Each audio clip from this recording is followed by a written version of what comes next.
Ég skil ekki fólk sem á móti Evrópusambandinu. Ég skil hins vegar alveg fólk sem segir að hagsmunir Íslands eru kannski betri fyrir utan Evrópusambandið. Þetta eru tvö algjörlega aðskild mál fyrir mér.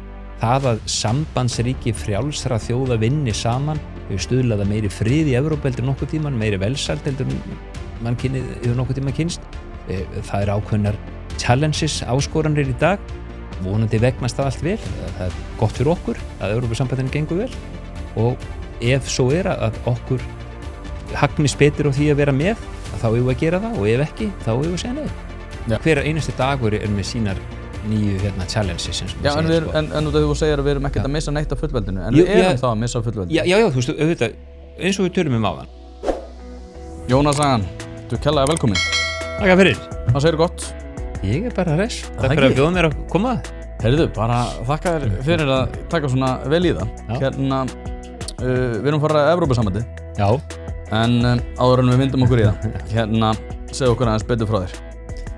Já, ég nú tiltölulega nýfluttur heim til Íslands aftur. Ég svona átt hálfa minna ævi erlendis. Alin upp í Danmörku og svo nám til Bandaríkjanna á sínum tímabili og í Evrópu og stofnaði fyrirtæki hér heima sem ég flutti síðan út og hendaði með að vera að reka í einum 16 löndum Evrópu án ég seldi. Bjó sjálfur víða veröld, víða Evrópu. Held ég hafi búið í einum 7 löndum Evrópu á mínum ferli en síðan ég búin að vera sem sagt í Bandaríkjunum meira og minna síðustu 7 árin og flutti heim núna bara í sumar. Já, Solbrún, þú sagði ekki Flórida? Jú, ég var í Flórida. Deginum ljósara. Byrjum bara því, sko, þú ert sko í þessari sjáhreyfingu. Já. Og telur að við höfum í það minnsta að kíkja í pakkan. Og þá velti ég fyrir mér, sko, eftir þína veru í Bandaríkjunum. Já. Hefur það haft áhrif á þessa afstöðu þína? Já, mjög mikið. Ég get náttúrulega viðurkennt það, ég hef nú alltaf haft áhuga á Evrópu. Ég lærði alþjóðleg viðskipti og stjórnmálafræði og tók einu önn í Þýskalandi fyrir 30 ára síðan og heimsótti nú allar stofnanir Evrópu og fannst þetta mjög merkileg stofnun þegar ég var ungur maður. Bara af þeim eina ástæðu var eiginlega bara sá friður sem að skapast í Evrópu með tilkomu þessara kóla og stála samband sem var stofnað 1951 af 6 stofnríkjum. Evrópa var náttúrulega alltaf í stríði og miklum hörmungum og þetta svona leiddi til þess að viðskipti milli landa opnuðust meira og friður koma og þetta fannst mér mjög merkilegt þá og hef kannski þess vegna alltaf verið svona, hliðhollur sambandinu. Það hefur síðan auðvitað þróast mjög mikið og ef við fyrir bara gegnum söguna með Rómarsáttmálann sem ég held að vera mjög flottur sem var náttúrulega evrópska efnahagssvæðið og svo allt upp í Maastricht sammálann og Lísabón sem að kannski sumum finnst að hafa gengið full langt. Þannig að auðvitað hefur allt sína kost og sína galla en ástæðan fyrir að ég komin hingað í dag kannski eins og ég segi, ég bjó í Bandaríkjunum. Ég búin að upplifa hvernig bandarískt þjóðfélag hefur klofnað í tvennt, má ég segja. Það orðið þannig í Bandaríkjunum í dag, allan að mín upplifun eftir að vera 7 ára, að það orðið svona ákveð, ekki þetta málfrelsi lengur. Fólk orðið eiginlega hrætt að segja sína skoðun. Og ef þessu skoðun gegn ríkjandi stjórnvöldum, þá það oft gæti haft bara einhver afleiðingar. Og þetta það sem að mér fannst svona orðið verst í Bandaríkjunum síðustu árin. Sem við vorum aðna. Mér fannst fyrra tímabil Trump alveg ágætt og ég skil alveg vel af hverju maður kosin. Seinna tímabili finnst mér hafa ekki verið eins gott og núna svona komnar bara 2 fylkingar. Ég finn það að sami að gerast hér heima og það var náttúrulega ekki tilgangurinn með að stofna sjá að fara að koma að segja, hella olíu og eldið þvert á móti. Ég var kannski innfældi minni, fannst þetta svona eiginlega augljóst að við myndum fara og klára loksins þessa samninga. Við myndum bara ljúka þessum aðildar viðræðum once and for all. Við byrjum á 2009, nú erum við komin aftur á sama stað, fengjum bara öll spilin á borðið og þá myndum við taka þennan debate sem að mér finnst vera svona byrjar mjög premature í dag. þetta eru rosalega mikið getgátur á báðum megin frá og ég hef alltaf sagt sjálfur sko, þú veist, ég veit ekki eins og sjálfur í dag hvort það sé endilega efnahagslegur ábati fyrir Ísland að ganga inn í Evrópusambandið eða ekki, en ég vil bara fá allar upplýsingar á borðið.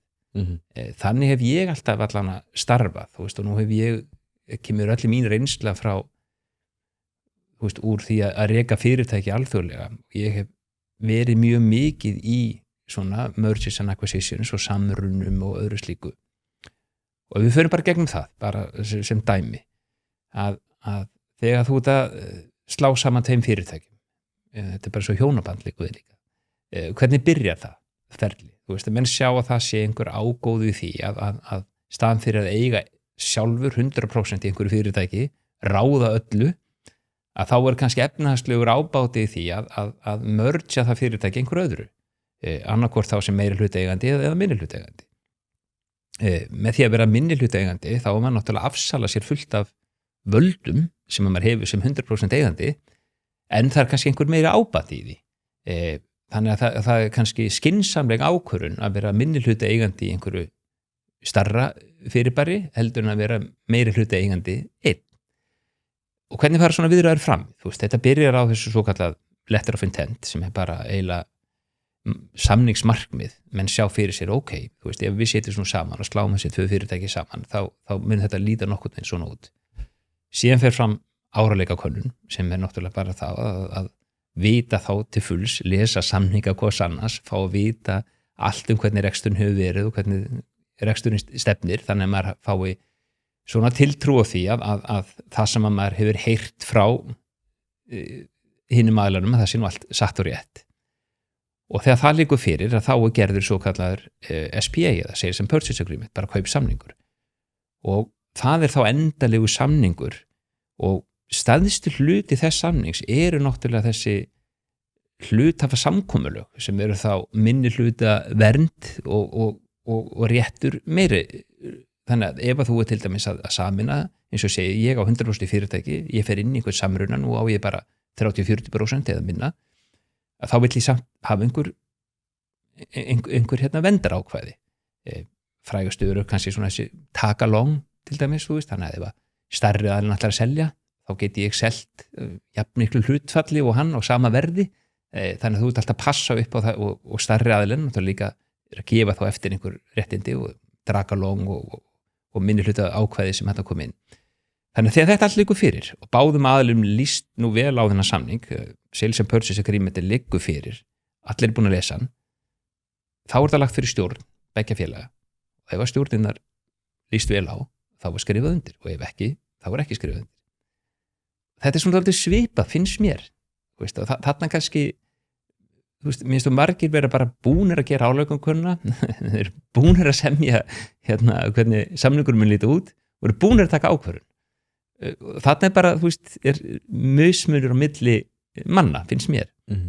Og mér fannst þess vegna allt í lagi, þegar ég kom heim, ég skrifaði þarna grein sem að hét við erum öll í sama liði, því endanum er þetta náttúrulega þannig, við erum öll í sama liði, þú veist, við viljum öll andstæðingar Evrópusambandsins og þeir sem vilja ganga inn í Evrópusambandi og þeir sem vilja sjá til og fá bara sjá samning og taka síðan afstöðu. Við erum öll bara að hugsa hvað er best fyrir Ísland. Þannig að þetta er svona, þú veist, enn og aftur að nota myndlíkingar, við förum alla á landsleikin og hrópum alla áfram Íslandi. Við erum kannski ekki sammála ég og þú hvort að Eiður Smári að vera frammi eða Gylfi Sig eða hvort er Rónar og Gamlir eða hvort Arnar að vera þjálfari eða hinn eða hvort við maður spila 4-4-2 eða 4-5-1 eða hvernig við maður stilla blíðinu, hvort að þjálfarinn sé svo rétt og allt þetta. En svo stýðum við náttúrulega viljum allir Ísland vinni og ef við vinnur þá erum við allir lánað og ef við töpum þá förum við svona, já, ég sagði þetta, við hefum átt að stilla böðru leikmanni og eitthvað sko, en þetta kemur allt í ljós þegar leikurinn er búinn.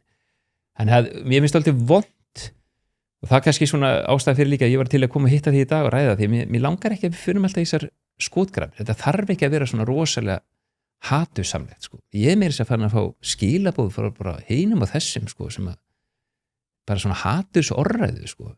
Já, ég svaraði alltaf bara, heyrðu, þú hefur bara þína skoðun og ég hef mína, þú veist. Já. Það er í lagi líka að vera sammála, vera ósammála. Ég segi þetta nú mjög oft við börnum mín sko, að við þurfum ekki alltaf að vera endalega sammála, en það er mjög mikilvægt að við kunnum líka að vera sammála að vera ósammála. Já, ég sammála því.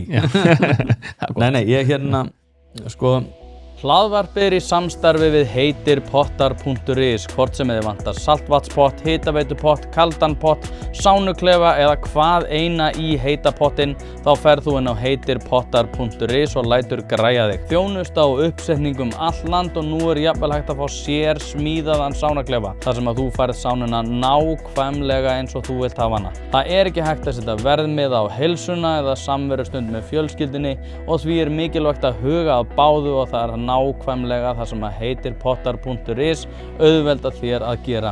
Hvort sem þú ert að endurnýja gamla pottinn eða gera þetta frá grunni, þá getur þú sendt skilaboð á netinu eða bara einfaldlega kíkt í verslunina að Fosshálsi 13 en þar opið alla virka daga milli 10 og 17 og á laugardögum milli 10 og 14.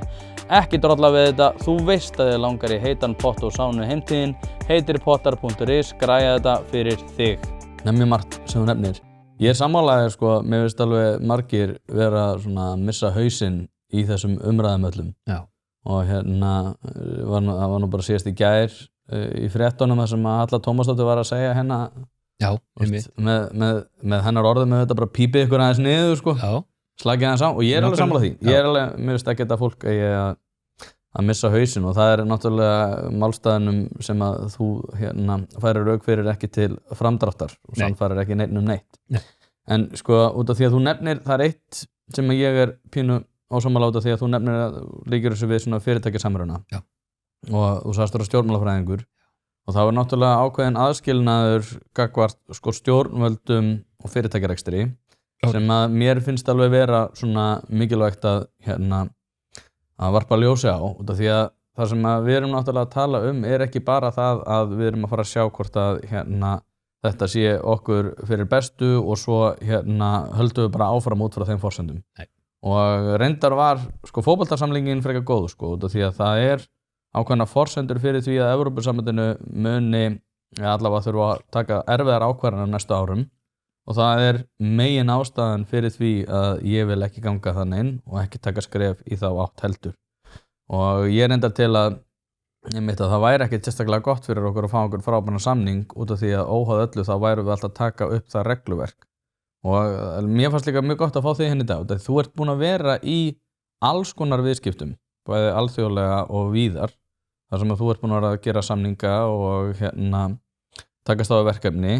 Og það sem að ég allavega heyri mjög marga til dæmis eins og í svona nýsköpunargeiranum og þeir sem eru í svona, svo ég fá að sletta svona entrepreneurship, svona frumkvöðla starfi, að þeir fara rauk fyrir því að Evrópa sé að dragast aftur úr út af því regluverki sem fyrir hendi.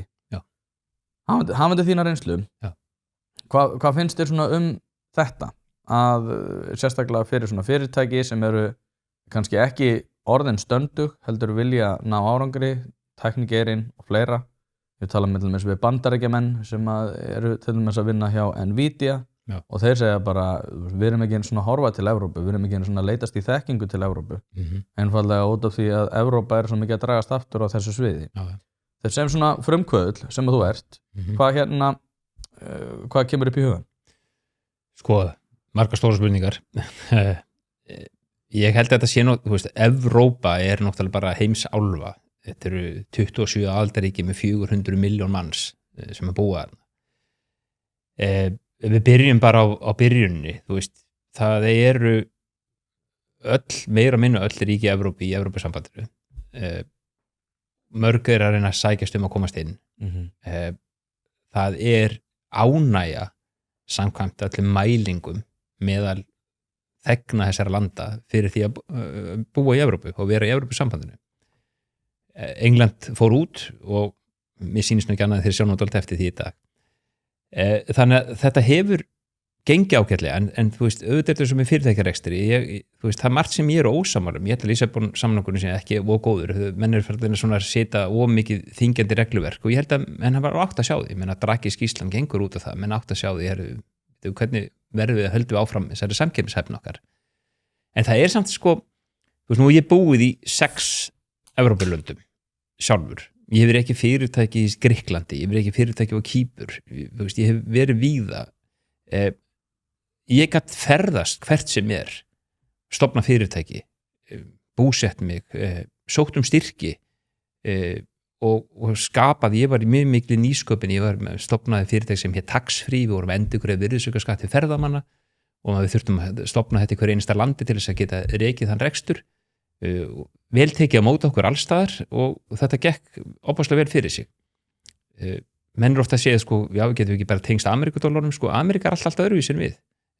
Þú getur til dæmis ekki bara flutt á morgun til Bandaríkjanna og þú getur ekki unnið í Bandaríkjunum. Þannig að þú veist, fyrir okkur að vera að tengja okkur við dollar þar sem við höfum ekki einu sinni aðgangað, finnst mér mjög sérstök umræða. Menn byrjar haft saman, sko, Bandaríkjamenn, jú, þeir eru með $80,000 í meðarlaun, Evrópa hvað í 45, að vísu tekur, þú veist, 1% ríkustu manna í Bandaríkjana úr þessari jöfnu, þá ertu komin í $65,000 og hvað gerur við þessar $65,000? Þú veist, þú þarft að kaupa þér alla tryggingar, þú þarft að kaupa þér alla heilsuvernd, þú þarft að kaupa þér alla menntun. Vinnulöggjöfin í Bandaríkjunum ekki eitthvað sem ég held að flestir Íslendingar myndu sætta sig við.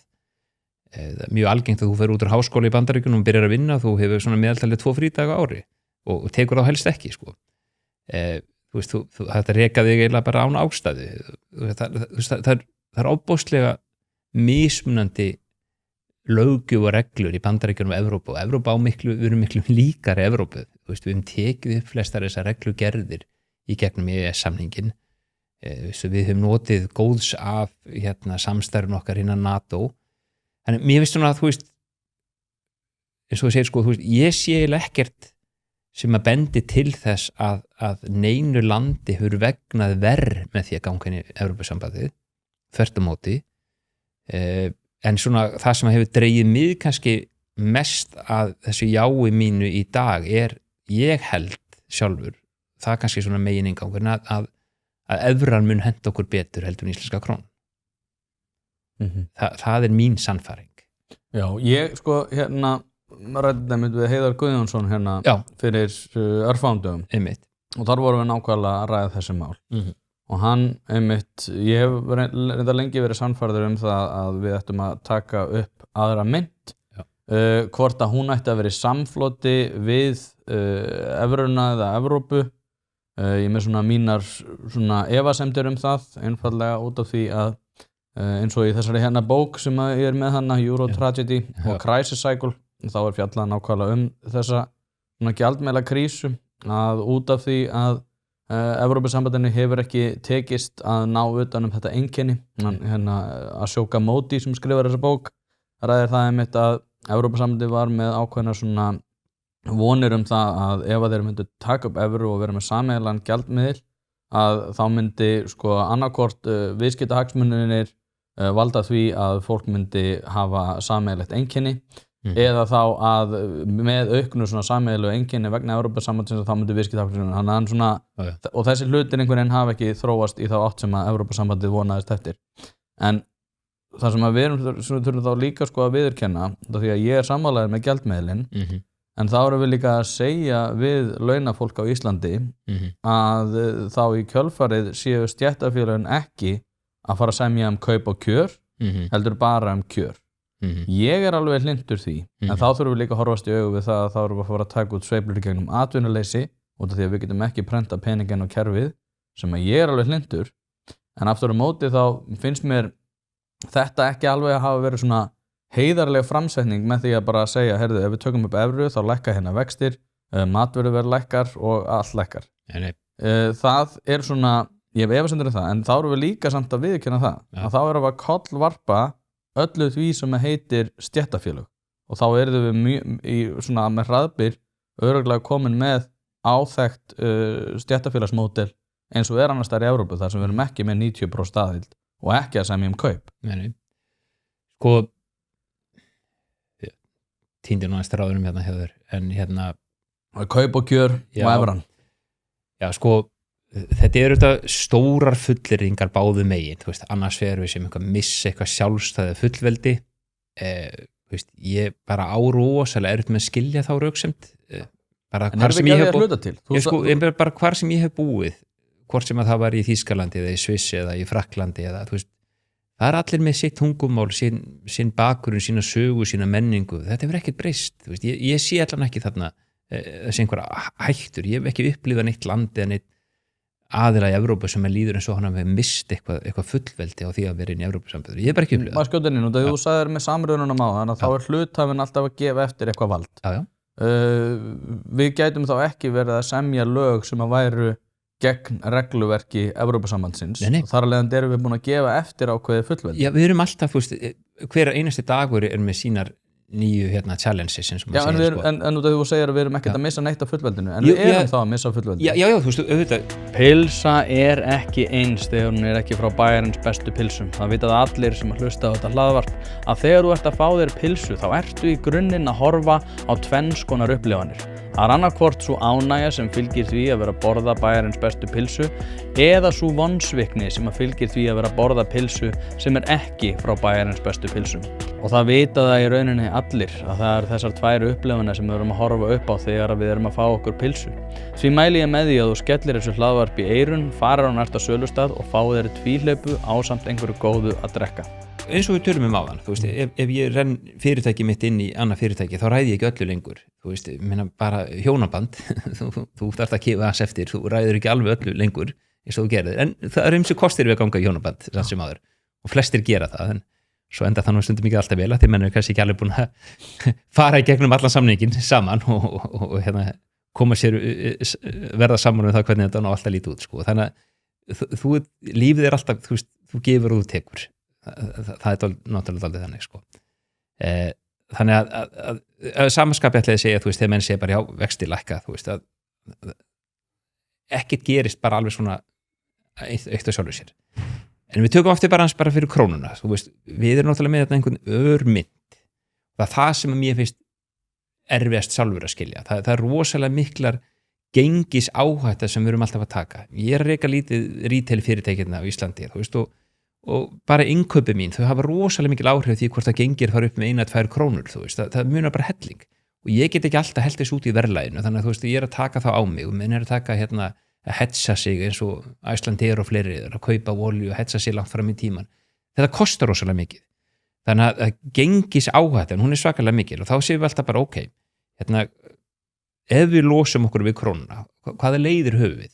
Og menn hafa sagt, ok, við getum bundið okkur öðrum gjaldvinum eitthvað annað. Ég fór yfir rétt á það, mér finnst til dæmis ekki tengingin við dollaran skynsamlega.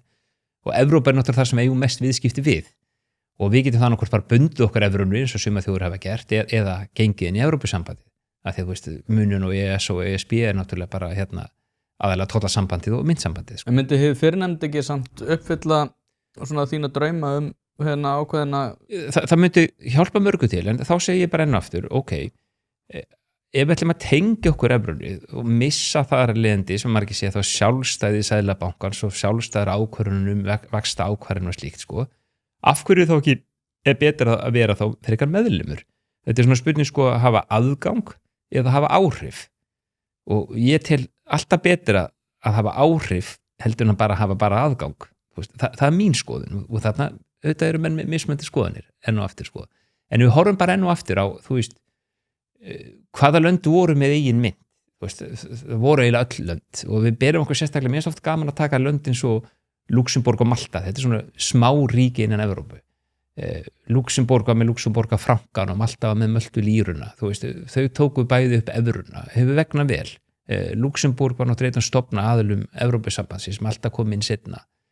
Það er yfir 90% ánægja samkvæmt Eurobar innan þessara ríkja með aðildina, þá segir menn hvað með undanþágur, Malta er með undanþágur til dæmis með landkaup, að þú vera búsettur eða maltverri til sem að kaupa land til dæmis, Luxemburg er ekki með neina undanþágur vegna þess að þeir eru náttúrulega stofn aðilunum að samningnum, en það er ekki þurft til heldur, sko.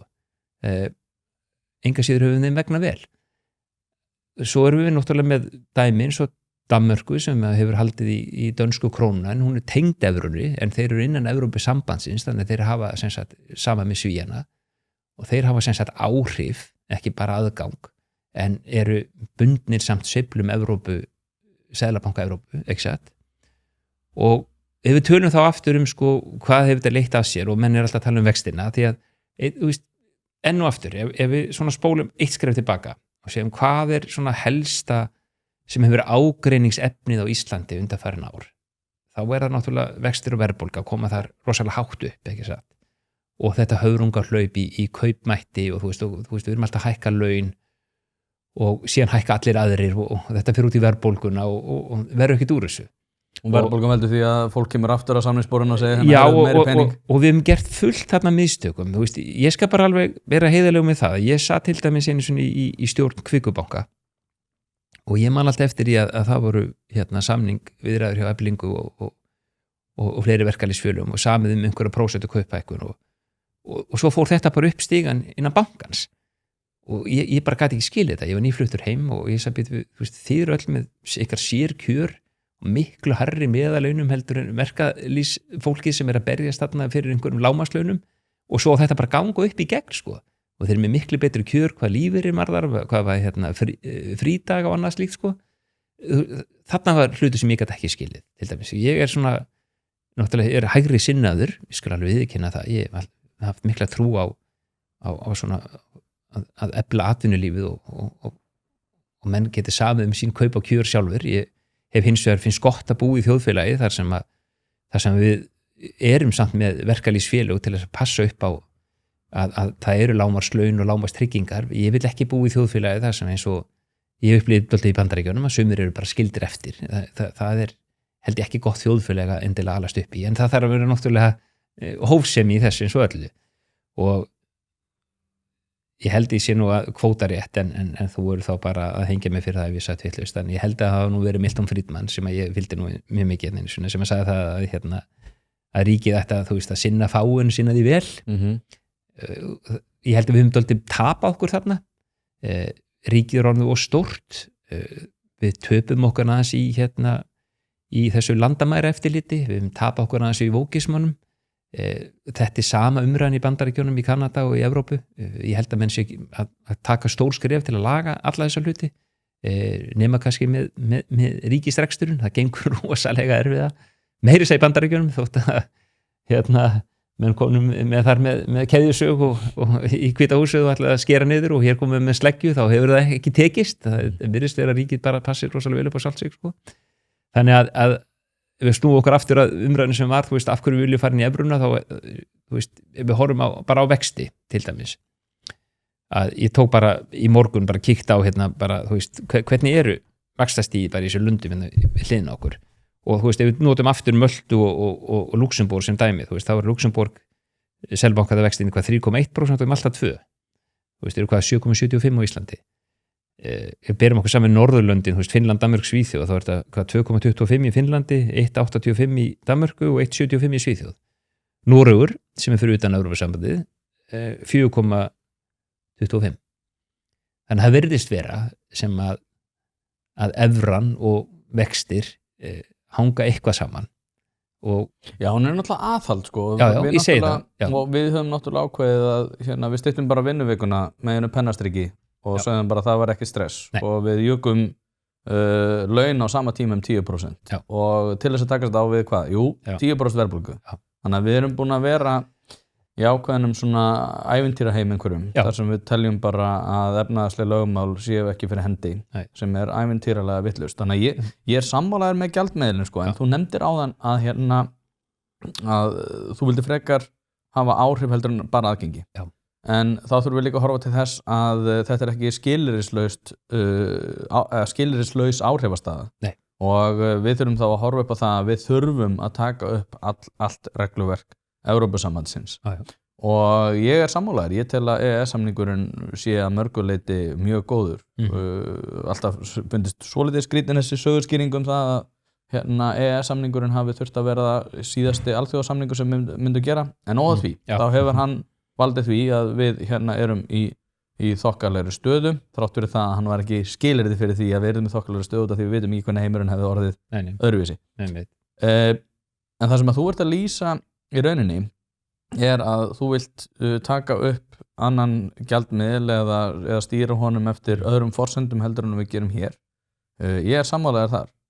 En hins vegar að þá er þetta regluverk sem ég var að tala áðan. Og að Evrópusambandið líka hvernig það er að þróast og því að bæði Draghi nefnir í sinni skýrslu og von der Leyen er búin að segja það upphátt, kallar það að læra af Ungverjalandskrísunni að stærri ríkin þurfi að taka meira ægivald yfir ákvarðanatöku yfir Evrópusambandinu og þess vegna finnst mér alltaf svolítið skrítið að þegar þeir sem eru að tala fyrir því allavega við kíkjum í pakkan og tökum það að skrifa þess að þátt og þeir sem eru hlintið því að gangi inn í Evrópusambandið sé út af því að við ætlum að hafa sæti við borðið til þess að hafa áhrif.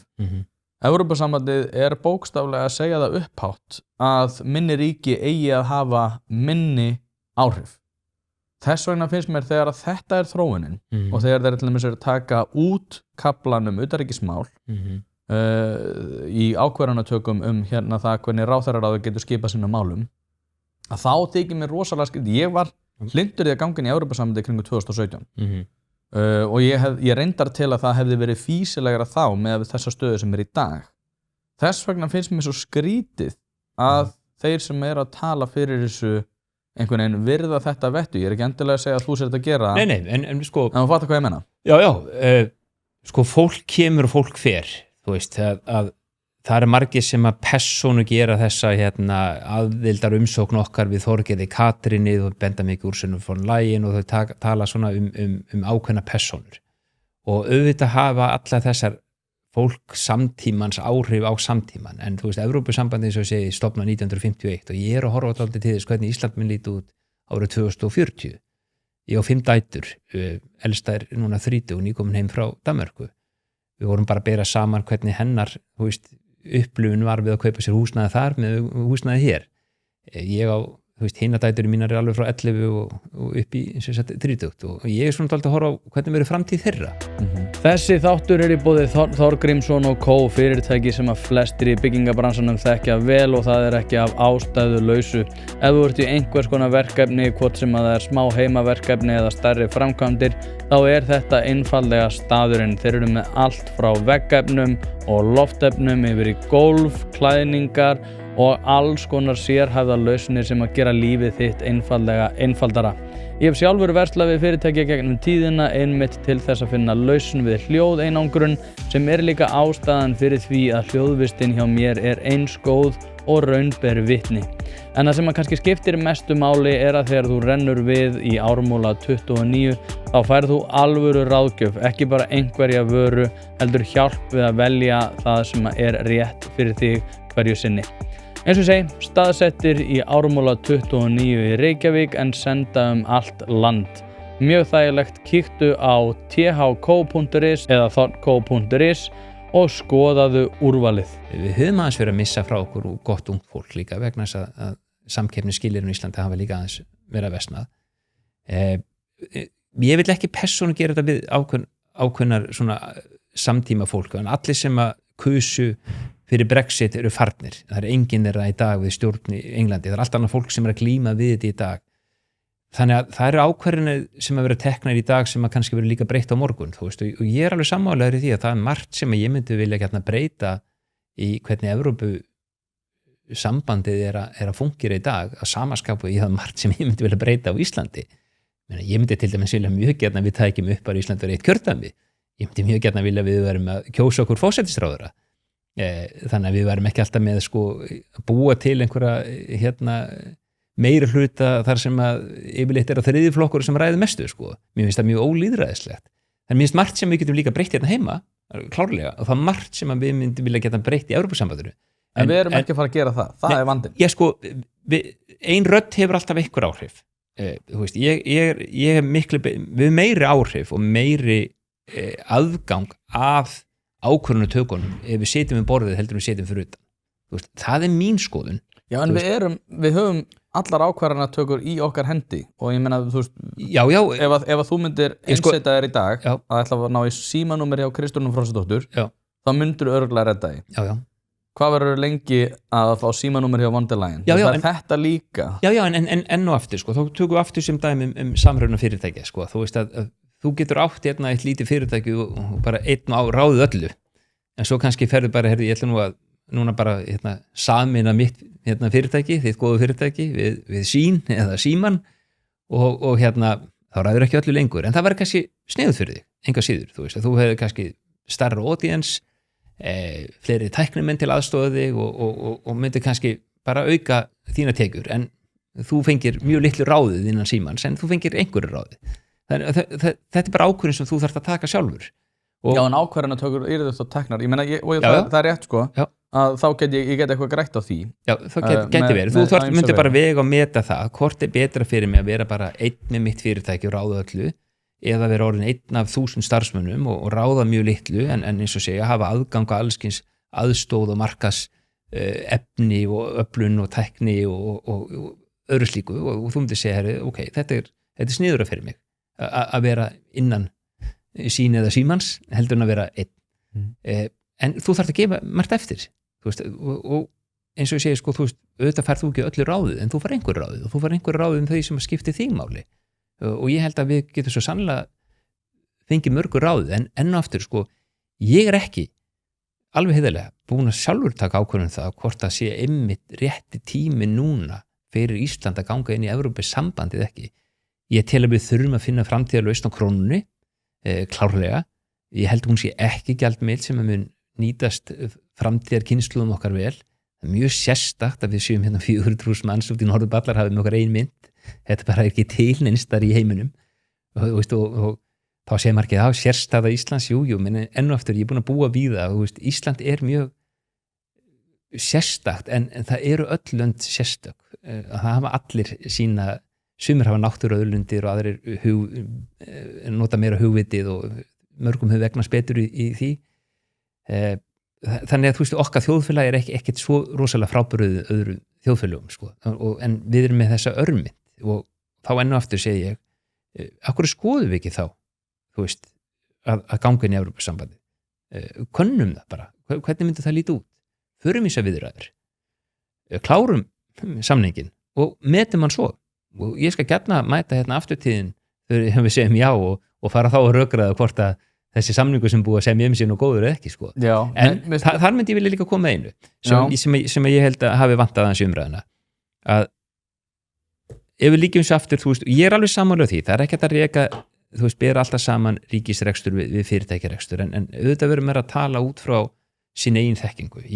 Þótt ég lærði stjórnmálafræði hérna fyrir 30 ára síðan, að þá sem betur fyrr, segi nú sjálfur, þá valdi ég nú frekar að fara, að ég tók 2 meitjór í alþjóðlegum viðskiptum og frekar þáleiðina, sem ég sé nú alls ekki eftir í dag, að hérna, sko, við þurfum hérna að hafa ofboðslega sterka aðila til þess að tala fyrir hönd Íslands. Þannig að komum aftur í fótboltaleikinguna. Þú veist, við þurfum, ef við ætlum að fara að mæta hérna Evrópusambandinu í einhverju samningaviðræðum, þá þurfum við að stilla upp okkar sterkasta liði, ekki satt. Þú veist, því ekki að senda hérna B-landslið Íslands til þess að ná bestu úrslitunum, sko. Senda alla neysinuna sem eru mestar efasemdir. Já, ég myndi vilja náttúrulega hafa klárlega bland, sko, þú veist, að bæði, en ekkit endilega, sko, fólk sem er búið að endilega gera sér, þú veist, í hugalundum það hvort við eigum að vera inni og úti, heldur bara fólk með mismandi, þú veist, þekkingu, sko, þú veist. Sækjum á Facebook í kommentakerfið. Já, alls ekki, sko. Neini mér, þú veist, alþjóðarétt og hérna, úr atvinnulífinu, úr ríkisrekstri, úr sjávar, hérna bara, við þurftum að stilla upp og jafnvel fá alþjóðlega sérfræðinga líka til þessu okkur, sem hafa bæði verið í þessu áður. Ef við væri með svona öflugt landslið, sem að við flest gætum þá tengt okkur einhvern veginn við, sagði, ok, þessir er alveg að fara að gæta hagsmun okkar, sendum þetta nú lið og hérna, sjáum hvað kemur út úr þessu og metum þetta svo. En hver er ábatinn? Þú ert búin að vera að tala rosalega mikið um það. Já, það er náttúrulega aðalábatinn, eins og segi, er að losna okkur undan krónunni.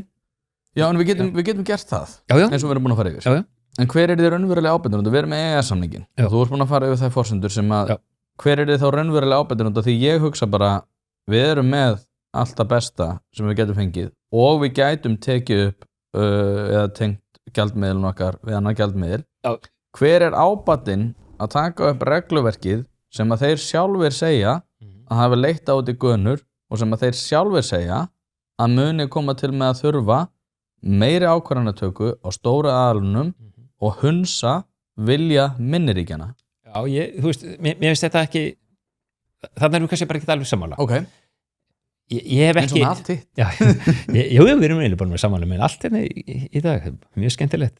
Hérna, ég hef ekki fundið fyrir því að smerri ríkin séu í dag að hrópa upp til hópa hérna að eitthvað sé verið að taka af þeim og ég hef ekki heyrt það. Nei, en í Draghi-skýrslunni segir berum orðum að þeir þurfi að taka ákvarðanir með meiri hlutanum og Vanderlagin segir það líka.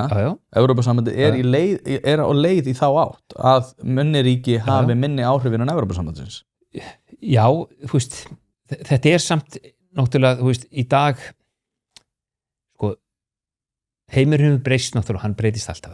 Ég ætla nú ekki að fara að vera fjölur það að við lifum einhverjum meira óvissum tímum í dag en við gert áður fyrir, en enga síður, þú veist, heimurinn alltaf að þróast og evolvast og ég held að það hefur sýnt sig að það gott fyrir smáar þjóðir að vera í öflugu alþjóðlegu samstarfi. Ég held að það hefur reynst okkur mjög vel að vera í NATO. EES, sko, ég ekki heldur að segja það að Evrópusambandið taki ekki upp því að bara að kansilar EES-samningnum segja bara annarkvort ertu með eða ekki. Þeir gætu gert það, alveg svo Trump bara gat allt inn bara setja einhverja tolla, þú veist, hlutinni gerast. Það gott fyrir okkur að vera í alþjóðlegu samstarfi og bestas alþjóðlega samstarfið sem að okkur býðst í dag Evrópusambandið, að mínum mati. Og ég fyrst og fremst að horfa til af hverju ég vil klára sig viðröður, mér langar bara eins og segja, once and for all, bara vita alla hluti, hvernig lítur þessi samningur út fyrir okkur. Menn byrja alltaf að tala einhverja undanþágur, við þurfum kannski einhverja undanþágur, en margt af regluverkinu líka bara alveg ágætt eins og það Við höfum einhver áhrif með því að vera við borðið, frekar en vera fyrir utan. Þetta eitthvað sem mér langar að meta. Þess vegna langar mér svo að finnst alveg hræðilegt að segja nei og við sitjum hérna aftur og bara já, og fara að giska og koma í getgáttir, já, við hefðum hvað sem aldrei fengið góðan samning, jú, við hefðum örgulega fengið góðan samning, þú veist, en þetta búið umræðinni rosalega langan tíma og þess vegna finnst mér bara að nú komið svo stund, við þurfum bara að klára og svo vega með þetta, þetta gott, þetta ekki, hvað Evrópastöð, gott fyrir okkur gangið í sambandi núna eða ekki, þá kom menn Evrópir aðeins veik fyrir núna, þá segja menn, samgóðið samningar menn, já, það aldrei betra að semja við mótælan, þú veist, þegar hann veiku fyrir, þá er hann meiri líkur að við náum einhverju betri samning, heldur en ef hann sé mjög sterkur fyrir, en það getur verið góð tímasetning hvað það varðar, auðvitað þetta allt samt getgáttur, þú veist, enginn okkar veit nákvæmlega hvernig þetta mun fara nema við látum á það reyna. Nei, en við vitum hvernig regluverkið Já. Og þeir segja sjálfur að regluverkið sé ekki gott. Nei, nákvæmlega. Þetta svo skrítið. Já, og þú veist, og hvað hafa gert? Þeir meðal annars búin að gera þessa títtnefndu Draghi-skýrslu, þú veist, eins og fyrirtæki gera, ég með eitt fyrirtæki í dag sem bara gengur frekar illa og hvað gerum við þá? Þú veist að þá erum við náttúrulega reynum við að fara í gegnum það, af hverju gengur illa, hvað getum við breytt? Hverju þurfum við að taka á? Og þá munum við gera einhverja breytingar og þær mun hafa góð áhrif á heildina en slæm áhrif á nokkra aðila, til dæmis ef við þurfum að segja fólki eða ef við þurfum að minnka einhvern rekstur eða taka áhrif af einhverjum starfsmönnum, þá þarf að taka á því. Ég held að Evrópa sé alveg búin að átta sig á því, við erum aðeins búin að dragast eftir, við þurfum að fara að spýta í lófana og það það sem þeir reyna að gera og þá kemur náttúrulega umræða og umræðan á sér stað þá innan Evrópusambandsins og fólk sem að situr það við borðið hefur þá áhrif á hvernig ákvörðun að takan verður á endanum. Við sitjum þetta fyrir utan og höfum engin áhrif á það. Þannig að þetta bara spurningin, sko. Er betra að vera fyrir innan eða utan, sko. Nýr samstarfsaðili þessa þáttar Kaldi. Kaldi bruggaður á Árskógssandi þar sem að hreint íslenskt lindarvatn og vandað handverk fara saman. Kaldi fyrsti handverksbjór Íslands og hefur frá upphafi lagt áherslu á gæði, hefð og gott bragð. Notast við vandað hráefni og klassíska bruggaðferðir sem skila fersku og hreinu bragði sem að Íslendingar kunna svo vel að meta. Hvort sem úr að fara að njóta rólegra stundar, hitta góða vini eða fagna sérstöku tilefni, þá Kaldi alltaf vel við. Stolt norðlenskt handverk, bruggað af metnaði síðan 2006 og skál fyrir því. Jú, kæru hlustendur, hlaðvarpið í samstarfi við fyrirtæki sem að vilja gera hlutina almennilega og eitt af þeim að sjálfsögðu Alvörubón. Alveg eins og þetta hlaðvarp leitast við að auka viðnámsþrótt samfélagsins, eykur Alvörubón endingartíma bílsins með því að halda honum hreinum og fínum. Hringið í síma 5880705 eða sendið á alvörubón@alvörubón.is. Nú ef þú vilt einfalda þetta fyrir þér enn frekar þá kíkjuru bara á staðinn af Viðarhöfða 2A og lætur fagmenn sjá að bíllinn þinn sé hæfur til þess að vera séður á götunum. Já, þetta sko, út af því að ég skil alveg hvað minnar, út af því að, já, það vissulega sagt hvað muni koma til með að gerast. Já. og það sem að mér finnst sérstaklega gott við Draghi-skýrsluna að hann nær að útlista mjög vel því sem það þarf að bæta. Hins vegar eitthvað sem að það sem að hann segir að þurfa að gera og hvernig þeir alltaf að gera það byggt á svona svolítið sérkennilegum forsendum og svolítið óskhyggju. Og ég myndi velta fyrir mér, þetta er alltaf að tala sko að við viljum sjá fyrir unga fólki, við viljum mögulega kíkja í pakkan fyrir unga fólkið. Ég hugsa alltaf með mér ef unga fólkinu svona, já, langar að kíkja á þetta síðar að þá gera þau það. Hins vegar að þá ég ekki að fara að kjósa út frá þeim forsendum endilega í dag, einfallega út af því að svo þróun að mínum að ég ekki rétt átt. Nei. Þannig að núna ég líka börn og ég myndi alltaf að kjósa nei fyrir þá út af því ég tel að þeirra hagsmunum sé best borgið þannig. En ekki sko samt sem áður í lagi að sjá endanlegan samning og ef okkur líst ekki á það þá segjum við nei. Jú, en ég sammála þeim sem að segja að kíkja í pakkan að segja að sjá samningin að þá munu aðlögunar viðræður eða svona aðlögun hefjast. Og ég tel líka að með við það hvernig efnahæginum vegnar núna og þeirri alþjóðlegu óvissu að þá finnst mér mikilvægt að Ísland sé með kaldan haus og líka út af því að þú segir einmitt að við getum ekkert vita hvað í pakkanum fyrir en við sjáum hann en þá hugsa ég þetta út frá sko samningsstöðu Evrópusambandsins að þá þykir mér mjög sérkennilegt að við teljum að til dæmis eins og sjávarútvegsmálin Þorgerður Katrín segir einfaldlega bara við munum ekki gefa neitt eftir í þeim efnum og þá veldi ég fyrir mér við sem þetta var að fá einhvern sér samning frá Evrópusambandinu einfaldlega út af því að við erum svo sæt stelpa en ég menna Spánverjar þá að fara að koma og hlaupa upp til hand og fóta Írar að fara að gera það líka þannig að ef að Þorgerður Katrín að fara að halda þetta prinsip að við ætlum að halda fullri forsjá yfir okkar sjávarútvegsmálum að þá finnst mér þetta bara vera svo lítil tímasón. Sko, þarna held ég sé líka mikill upplýsingar óreiða. Skulum orða það þannig. Innan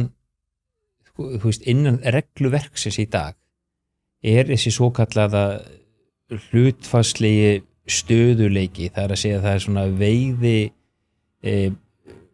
það tekin sko hver hefur veitt fiskinn síðustu árin síðustu 50 árin hafa það bara verið Íslendingar en við munum halda því við þurfum einhvern sér samning það er bara innan núverandi regluverks þannig að þetta er eiginlega bara spurningum þess að deilistofna og auðvitað, þú veist, þeir eru nú sem er 30%, en þú veist, þá fáum við líka aðgang á einhverjum deilistofnum og einhver aðrir fá aðgang á okkar deilistofnum og þeir borga þá fyrir það að koma hingað og veiða það. Minna Grænlendingar og Færeyingar eru til dæmis báðir fyrir utan Evrópusambandið. Þeir eru báðir með sér samninga við Evrópusambandið, heitir eitthvað Sustainable Fishery Agreement, ég man ekki hvað þetta heitir hjá þeim. Færeyingar bara semja hverju sinni það að ef einhver kemur til þeirra og veiðir frá Evrópusambandinu, þá borgar hann bara fyrir það. Grænlendingar eru með einhver fastan samning þess að þeir fá einhverja fasta upphæð greidda frá Evrópusambandinu hverju einasta ári. Þannig að þessi ríki hafa bara samið þetta sjálf. Það kemur enginn og tekur þessar auðlindir. Það er enginn þjóð nokkuð tímann afsalað sér einhverja auðlind við það að ganga inn í Evrópusambandið. En þarna eru nú til menn sem eru mun fróðar þetta. Ég er nú svona aðeins bara fór aðeins að googla því áður kom hingað því að mjög grunn að það kem inn á sjávarútveginn en þetta er enn og aftur sko ég myndi gjarnan vilja bara hafa þú veist annað skýr samningsmarkmið hvað er það sem að rúmast innan Evrópusambandsins í dag sem við þurfum ekki að ágjöra hvað er það sem við höfum kannski smá ágjöra þá kemur alltaf þetta sko með erlenda aðild að fyrirtækjum í dag til dæmis í Evrópu eru mörg lönd með allskins samninga sko hvernig erlendir aðilar mega fjárfesta í landbúnaði eða í jörðum. Danmörku mjög erfitt að kaupa sér einhverju jörð, sko, þú ert ekki bara búsettur í Danmörku.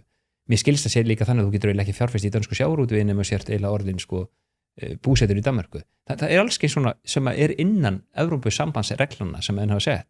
Þú getur ekki keypt jörð á Möltunum og sért þar, þú getur ekki keypt jörð á Álandseyjum nema þú sért með einhverja bakgrunni að hafa búið á Álandseyjum. þannig að það til allskeið svona eftir og því hverju mega eiga fyrirtækin, en ég óttast heldur ekki endur, í dag það náttúrulega þannig að hvað, ekki 25% eignar aðild í íslensku sjávarútvegi sem má vera erlend, held ég, og hún getur farið allt upp í 33%, þannig að við erum alveg með nú þegar aðild og þannig aftur sko, þú veist, ég óttast ekki rosalega mikið að Ratcliffe á einhver eina jörð fyrir austan heldur en einhver Íslendingur, aðalatriði þetta, það þurfa að gilda sömu lög og reglur, hvort sem þú heitir Jónas eða Ratcliffe, skilur, ég á líka eina jörð upp á Snæfellsnesi, það gilda bara sömu reglur mig eins og hann, og ef maður þarf að hafa eitthvað aðgang af vatni eða leggja rafmagnslínur á vegi, það bara gilda sömu lög og reglur. Auðvitað þarf kannski að passa upp á það að einn aðili verði ekki það stóra, hann geti haft áhrif. Þetta bara eins og gert á hlutabréfamörkuðum líka. Þegar menn orðnir og stórir að þeir getur farið að hafa áhrif á hlutabréfamarkaðin, þá þeim sett takmarkanir fyrir því að hvað þeir mega stækka.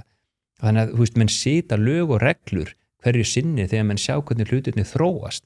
Þannig að þeir að passa upp og heildarhagsmunir verði alltaf, vík ekki fyrir einkahagsmunum fárra. Þannig að þarna þurfum við bara að passa upp á þá lög og reglur, sko. Ef þú ert með stjörnu í rúðinni eða þarft að fara gegnum einhvers konar bílrúðu athugun, þá ferðu að sjálfsögðu á Poulsen.is. Ég prófaði þetta sjálfur, var með stjörnu í rúðinni og fekk bílinn eftir örskamma stund og málið dautt. Ofan á það að veita úrvalsþjónustu í þeim efnum getur þú einnig fundið hið ýmsa á vefverslun þar sem bæði eru seldir varahlutir, ljósabúnaður, ferðavörur fyrir bílinn, reiðhjólavörur, smurefni og margt fleira. Þannig að ef þú ert að drolla við viðhaldið eða bílrúðuskiptin, þá mæli ég bara með því að þú hættir því, farir á Poulsen.is og lætur klára málið í dag. En ég út af því að fólk hefur sko áhyggjur af þessum undanþáum og það var það sérstaklega líka landbúnaðurinn. Já. Ég veit ekki hvort að eignasafn erlendra aðila á jörðum, þetta eitthvað sem að Framsókn nefnir og ég svona eins og þú sko, maður ekkert búin að taka djúpa dýfi í þetta. Sko Frakklandi til dæmis er með sér ákvæði, veit ég, að ég bjó nú þar að þú getur ekki keypt upp landbúna á jörð og gert hana bara einhverju hobbysvæði. Nei. Þú þarft að halda áfram að vera með landbúnað á henni. Þetta var bara til þess að passa upp á það einmitt aftur, einhverju auðmenn geti ekki bara keypt upp stóru héruðin og þeir myndi þá missa það sko. Landbúnaðurinn náttúrulega á Íslandi hefur margt frábært, ég myndi nú gjarna vilja samt sjá meiri frálsræði þar. Fyrir nú bara tala lambakjötu, hvernig þetta ennþá hálgert sko, ríkir að kaupa þetta allt og enginn fær eiginlega að selja beintur á bíli eða mynda sér einhverja sérstaka afur sko. Nei, ég mikill frjálshyggju maður, þannig að ég ekki mikið hrifinn af þessari tollavernd og öðru. Aftur á móti ger ég mig grein fyrir ákveðnum matvælaöryggi og ákveðnu svona matarmenningu sem við viljum kannski viðhalda. En ég held að hún bara eflist við það að hafa þetta frjáls sko. Ég held það líka. Já, þannig að ég held að við þurfum ekki áhugjur því og mataröryggið sko, þarna þurfum við líka aðeins að stíga eitt skref tilbaka. Hvað þýðir það? Erum við að tala um það að það verður bara eitthvað allsherja stríð og við þurfum að brauðfæða þjóðun okkar sjálf? Ok. Til dæmis, ok. En þá þurfum við vantilega samt að vera með olíu og traktora, ekki? Jú. Já, við erum ekki að fara að búa það til sjálf við það. Nei, það er ekki fáranlegt hvað við erum með allt á leið að byrðum. Ég heldur reyndar að Jóhann Páll sé að vinna í því að bæta það. En ég er bara að segja, þú veist, þetta er ekki samt sko, þú veist, við erum bara lítil þjóð, við reiðum okkur á alþjóðlegu viðskipti, þú veist, og auðvitað gott fyrir okkur að geta framleitt það sem við erum góð í og flytja inn það sem við erum ekki eins góð í. Auðvitað þurfum við að passa upp á það að við séum með ákveðnu öryggisventla og stuðlætna, en mér finnst það svona smá einföldum samt að matvæla öryggi því það að við séum að framleiða allt sjálf hérna, því við þurfum alltaf að flytja inn, við flytjum inn ábyrgð, við flytjum inn olíu, við flytjum inn traktora, þú veist, við flytjum meira inn vinnuafl sko, þannig að... Já, en Jónas, ég verði að skjóta inn því að allt sem þú ert að tala er annarkvort innan EES-samningsins eða alfarið í okkar höndum. EES-samningsins út af því að við erum með frjálsflæði, fólksþjónustu, vöru og gjaldmiðla. Við erum með tök á því að fara í það og vegferð að tengja gjaldmiðlinn okkar, hvort sem að það væri dollar eins og þér hugnast ekki, hvort sem að það væri evra, hvað sem að það nú er. Við getum fellt niður verndartolla og þá erum við komið með meira af þetta frjálsræði sem að við erum báðir hlindir. En það að gangin í Evrópusambandið, þess vegna finnst mér alltaf sko, þeir sem eru alltaf að tala fyrir því að við höfum að kíkja í pakkan eða gangin í Evrópusambandið, eru alltaf að tala hluti sem eru annarkvort nú þegar fyrir hendi gennum EES-samninginn eða alfarið í okkar höndum.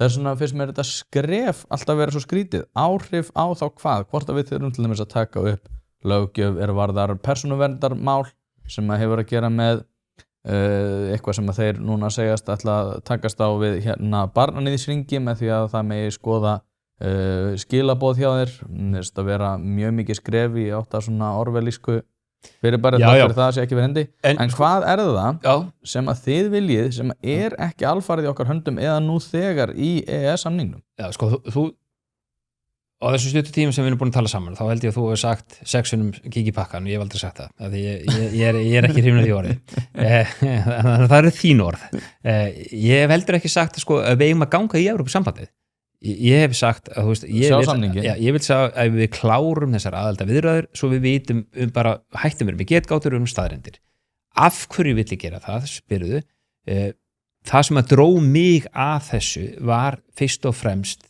krónan og evran ég tel að betra fyrir okkur að vera í myntsambandi og til þess að komast inn í myntsambandi þá þurfum við að ganga inn í Evrópusambandi það var það sem að dró mig að þessu og það er það sem dregum enn að því að mér finnst að við þurfum að reyna á þetta svo því sé bara skýrt tilsvarað En myndirðu þá ekki bara segja en svo finnst mér sko, þú veist, með svona harðari löggjafir og annað sem þú nefna þetta með persónuvernd og annað slíkt sko, við mögum ekki gleyma því þú veist, það stutt síðan til dæmis að menn gáttu bara átt erlenda bankareikning í Sviss á einhverju bara númeri og engi gætt vita hvaðan peningarnir komu og menn sagði, þú veist, þetta er ekki nógu gott við þurfum að hafa upprunni fjármagns, þú veist að þú veist að geta sýnt fram á þú átt eitthvað pening hvaðan hann kom og íslenskir seðlabanki getur kalla bara núna eftir, þú veist, spurt bara í Sviss á Jónas Hagan reikning þú veist, hann gæti ekki gert það hérna áður fyrir þú veist, auðvitað er þetta minni persónuvernd en var áður, en það er ástæð fyrir þessu, þú veist, að menn voru náttúrulega að nota þetta sem eitthvað skattaskjól, sko þannig að, þú veist, við erum alltaf í þessu konstant dilemma sem við höfum ræðið að gefa og taka, þú veist, þú gefur smá og tegur annað móti, þú veist, við erum í rosalegri umbyltingu í heiminum með AI og robota og annað, þetta mun breyta öllum heiminum hjá okkur, sko, og við erum alltaf að missa aðeins þessa persónuvernd, þú veist, það er hægt að rannsaka bara eiginlega og fá vita eiginlega allt allt og alla í dag, sko er það gott eða slæmt, þú veist bæði, já, þetta er orðið svona emissusar og svona velsarnar myndir, sko, en ég minna í Kína í dag lappar inn í súpermarkað og þeir skannar andlitið þar og svo bara tekur vörur og lappar út aftur, sko, og þeir eru með þetta social record stig á þér, þannig að ef þú brýtur af þér, þá farðu mínustig sem hefur áhrif á það hvort þú getur tekið lán, þetta hefur áhrif á það hvar þú býrð og í dating samfélaginu í Kína er menn fært að skoða þessi skor, það er bara, þú veist, þú ert hér og þú deytar ekkert einhvern mann sem er hérna, sko, þannig að þú þarft bara passa upp á rafvætt kastsystem. Já, þetta er orðilega þannig bara, þú veist, þú keyrir hann svo hratt og setur eitt fyrirtæki á hausinn eitthvað annað, þá bara er stór hluti skilna pappirinn það er bara búið útulaga þér, sko. Já, en sko og þú veist, okkur finnst þetta alveg hræðileg, þú veist, þróun, en svo líka, en við kannski, við stöðum náttúrulega ekki þróunina heldur, sko, þú veist, minna AI er komið til þess að vera, við getum sett alls skils lög og reglur það, þú veist, hvernig við ætlum að umgangast það, en alveg eins og interneti breytti heiminum, að þá er þetta að fara að breyta heiminum enn meira, sko. Já, ég sammála, en út af því að þú kemur að þessu út frá gjaldmiðlamálunum, af hverju berst ekki fyrir því þá? Þú sérðu... Jú, sko, eins og segi... Sérðu Evrópusambandið í rauninni vera einu veggferðina sem er möguleg? Ég bara var með 3 kosti, fannst mér. Það er bara að halda í krónuna, tengjast evrunu eða gangin í myntbandalagið. Þetta fannst mér vera einu kostirnir, raunhæfur kostirnir. Mér finnst ekki raunhæft að vera að tengja okkur Kanadadollar eða Bandaríkjadollar. Mér finnst ekki raunhæft. Og það er mín skoðun.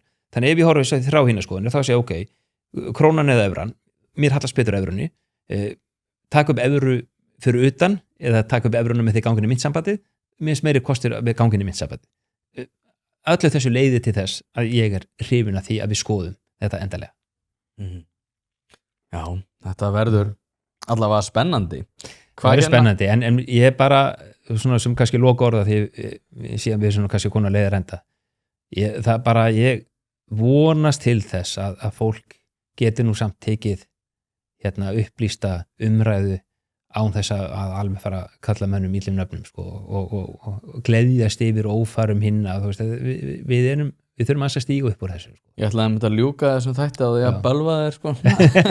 Okay. Nei, ég veit það ekki, sko. Ég er alveg sammálaður að fyrir aðeins reyndar beggja megin sko. Já, klárlega. Margir já-sinnar alveg tala með þetta á gölnum forsendum alveg. Og svo finnst mér margir nei-sinnar að vera alveg að missa hausinn í því einmitt að kalla alla landráðamenn og eitthvað þannig en hérna, ég veit ekki sko, það var samt alveg sko, það var eitt sem mér þótti allir skrítið sko, eins og þeirra Kristún segir sko, já, við ætlum að fara í sumarfrí svo að þjóðin fái frí til að hugsa sér í gang og ég alveg, þú veist alveg að það ekki að fara að gerast, við erum alveg að fara að missa hausinn að einhverju leiti sko. En þetta samt sem áður á þetta að vera persónuleg ákvörðun, ég er sammálenni í því, mér langar ekkert að vera flokkspólitískar línur, þú veist, ég held að þú getur alveg verið sjálfstæðismaður og verið Evrópusinni, mér fannst það mikil mistök hjá sjálfstæðisflokknum á sínum tíma að þeir raun og veru íta alltaf Evrópusinnanum út úr sjálfstæðisflokknum. Ég var til dæmis áður fyrir rosalega hrifinn af Pétur Blöndal var einn af mínum svona uppáhaldsstjórnmálamönnum og setna mér Þorsteinn Pálsson og mér fannst það skrítið að maður eins og Þorsteinn Pálsson skildi eiginlega hálf vera hrakin út úr flokknum, fannst mér, nú er ég kannski að taka stórtul orða og aðri með aðra skoðunar á þessu, það er mín upplifun, af því að hann var aðeins meira Evrópusinnaður heldur en sjálfstæðisflokkurinn þoldi. Hægri menn, vinstri menn, þú veist, endanum viljum við öll bara að þjóðfélagið sé gott, en ef þú ætlar að búa til flokk sem á rúma 30-40% þá þarftu náttúrulega umbyrjalindi fyrir því að menn hafi mismöndi skoðunar á því hvernig frjálsræði er. Evrópusambandi er ekkit annað heldur en samband frjálslindra þjóða sem að völdu það að vinna saman. Þannig að eins og við kannski rættum hérna á að þáttunum byrjaði, ég skil ekki fólk sem er á móti Evrópusambandinu. Ég skil hins vegar alveg fólk sem að segir að hagsmunir Íslands eru kannski betri fyrir utan Evrópusambandið. Þetta eru tvö algjörlega aðskild mál fyrir mér. Það að sambandsríki frjálsra þjóða vinni saman hefur stuðlað að meiri frið í Evrópu heldur nokkuð tíman, meiri velsæld heldur mannkynið hefur nokkuð tíman kynst. Það eru ákveðnar challenges, áskoranir í dag. Vonandi vegnast það allt vel. Það er gott fyrir okkur að Evrópusambandinu gengur vel og ef svo er að okkur hagnist betur á því að vera með, þá hefur við að gera það og ef ekki, þá hefur við að segja nei.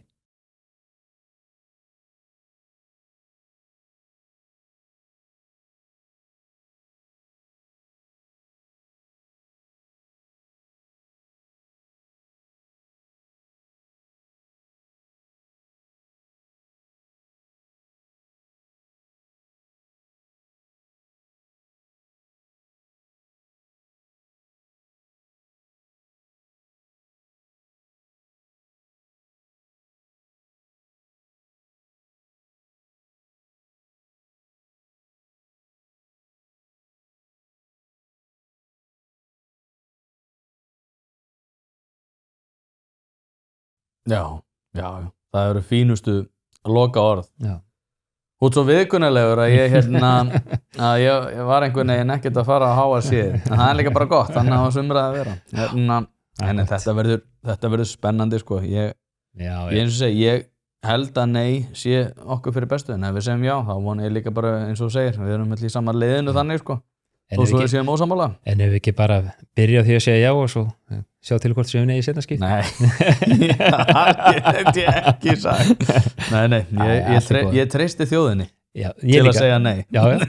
Ég treysti bara þjóðinni. Fyrir mér, og ég segi það enn og aftur, 29. ágúst við kjósum, fyrir mér er þetta ekki eitthvað kosningapartíða sem ég ætla að fagna því að segja já eða nei. Ég segi það, þú veist, ég ætla að segja já og ef að meirihluti þjóðurinn er á því, þá höldum við áfram, en það er hvorki sigur né tap 29. ágúst, sko. Ef við segjum nei, þá er þessu bara lokið í bili og við munum halda áfram samt að rífast og þrasa það hvort að þetta var nú gott eða slæmt og hvernig skona samningu við fengið. Það er eina sem mun pirra mig.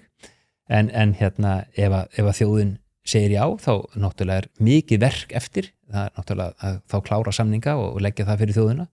Og ef við segjum nei, þá líkur umræðinu í bili, en hún mun svo að halda áfram einhvern tíma seinna. En þetta er ekki sigur eða tap, sko. Nei. Sérðu fyrir þér að ef það kemur nei, að það sé ekkert að fara í einhverju umræður gjaldmiðlun? Já, sko, auðvitað, en sko, mér finnst bara sjálfur skrítið að vilja tengjast mynt sem að án þess að hafa neina áhrif á það. Þú veist, menn er alltaf að segja að íslenska hagkerfi sé allt öðruvísi, þess vegna gott fyrir okkur íslenska seðlabankana því að hann getur tekið mið af þessu sveiflukennda hagkerfi okkar sem rétt, þannig að þú veist, við erum með þennan sveigjanleika versus stöðuleika, þú veist, þetta er svona orð sem menn alltaf að nota og þau eru alveg hár rétt líka, þú veist, og þá er þetta alltaf bara spurningin, er betra að vera með sveigjanleika?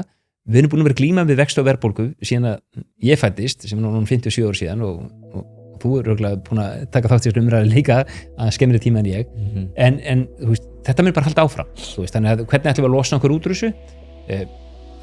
Ég held að það sé með því að losa okkur við krónuna og enn og aftur, ég held að sé betra þá að vera með áhrif heldur en bara aðgang, en aðrir hafa aðra skoðun og ég bara verið þar. Já, við verðum að vera þær. Þetta verður allavega spennandi. Jónas Hagan, takk aðeinslega fyrir að koma. Takk hérlega fyrir að bjóða mér. Og þangað til næst. Þangað til næst.